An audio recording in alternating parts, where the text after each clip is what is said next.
This is my review of the Keychron K8 Pro. It's the latest mechanical keyboard from Keychron, and on paper, this is easily the best mechanical keyboard out there for me. But let's take a look and see if it lives up to my expectations. Also, before we get too deep into this, I should mention that I am not a total keyboard nerd. I'm just a nerd who likes keyboards, so I'm not going to go necessarily as deep as a dedicated keyboard channel might. I just want something that's really satisfying to type on, and that's how I'm going to look at this keyboard. Let's get the core feature out of the way first, the keys. This is a 10 keyless keyboard, which basically means it doesn't have the number pad on the right side, but it does have all the normal keys, a full function row with Mac style controls at the top, an inverted T set of arrows, your normal mix of page up and down, home and end, and insert and delete keys, as well as 3 keys at the top for taking screenshots, activating search, and changing color modes of the keyboard itself. For me, this is a perfect layout because it has the right combination of the number of keys that I need to actually get my work done, but not so much that it's taking up way more space on my desk than I want. And as someone who uses Macs primarily, I really appreciate how this keyboard is built for Mac users, including all the media and system controls at the top, which you almost never see in the mechanical keyboard space, and I think it's a big reason why Keychron appeals to me personally so much. And you can't talk about a mechanical keyboard without talking about the switches. This comes with Gateron G Pro switches that you can get in brown, red, or blue variants. I got the browns, and here's a typing test of how it sounds.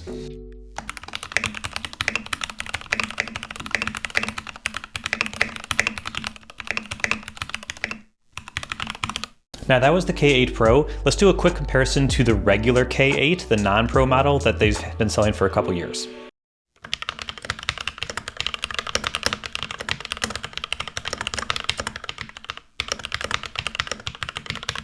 Now they do sound a little different, but there's a few reasons for that we'll get to in a minute. But no matter how you thought those just sounded, one of the great things about this keyboard is that the switches are hot swappable. This means you can easily pop off the switches with a simple tool that Keychron includes in the box and put whatever switches you want in there. Want Holy Pandas or Kiwis or whatever else on this board? No problem, and no soldering required.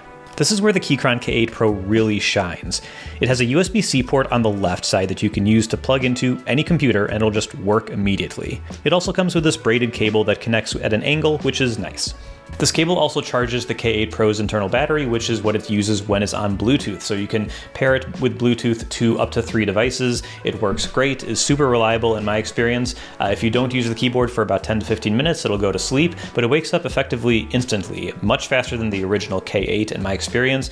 And then in terms of how long does the battery last, it lasts me a couple weeks without me having to do anything to top it up. And I use it with the backlights off, but I do use it for about 8 to 10 hours a day with my day job and then just general computing after the workday. So that's the experience I have with the wireless, but it's generally just awesome. I've got mine paired to my gaming PC, my personal MacBook Pro, and my work Mac, and I can change to whatever device I'm using at the moment with basically no effort. Over here on the side are a couple switches to control things. There's a Mac and Windows toggle. The Mac one works great for the iPad as well. And there's a switch to go from off to wired mode to Bluetooth mode. You can go to Keychron's website today and buy a K8 or a K8 Pro, so why would you spend a little bit more money to get the Pro version? After all, I've had the normal K8 for a couple years now and I love it, so what made me pull the trigger on this one? For me, it was really 2 things that made the Pro a little bit more appealing. First up is the build quality. The K8 Pro is just better built than the regular K8. It's just more premium. We did that sound test earlier and there were some differences in the sound.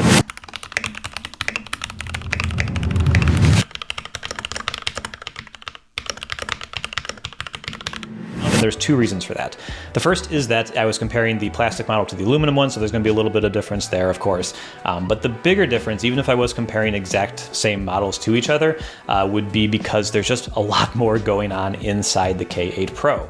So for example, the PCB board, that's basically kind of the board that has all the electronics on for the keys, that is sandwiched between foam and silicone layers, which are really going to dampen any echoes, any movement that you have in there, and it just makes it more thocky, for lack of a better word.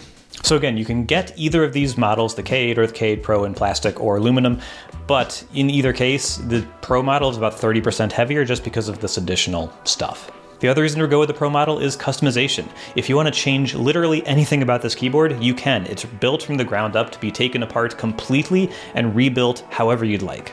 The normal K8 lets you change keycaps and switches, but that's about it. Meanwhile, you can unscrew the K8 Pro's case and strip it down to nothing if you want. Do you want to do different foam that's more to your liking? Go ahead. Want to swap out the stabilizers? Just unscrew them and pop on your own. The keyboard's also programmable with either QMK or VIA, apps that run on Mac, Windows, and Linux, and you can do basic key remapping if you want to change the layout, and you can even set macros to trigger on certain key presses if you'd like.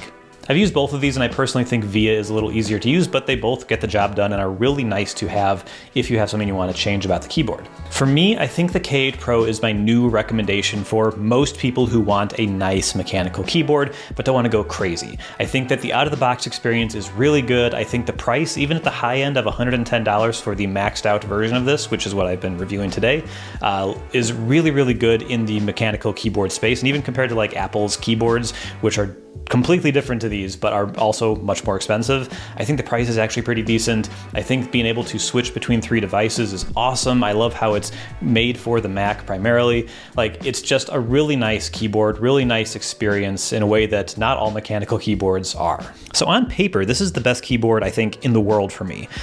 But it's not necessarily the one that I'm going to use as my main keyboard going forward. My heart still belongs to this Keychron Q1, which on paper is worse in a couple ways.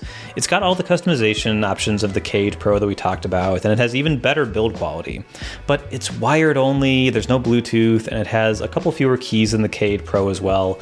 But that said, I love typing on this thing. I love how it looks on my desk. I love the build quality. It's incredibly heavy. It's like 1,700 grams. Like, it's a really substantial keyboard, and I love this. But if we're talking about the K8 Pro, I have no logical reason to use anything besides this keyboard right now. I think it's fantastic. I think the feature set is good. I think the price is right. I think the customization options are awesome. And if you don't want to do that, you can just buy it, use it exactly how it comes out of the box, and it's a really good experience. Everything I've shown today is just out of the box. I haven't done any tweaks to it yet. I'm sure I will, but as of right now, I'm just showing you the out-of-the-box experience, and I think it's a really good keyboard. So I'll leave a link in the description if you want to check it out. Thank you so much for watching. Bye-bye.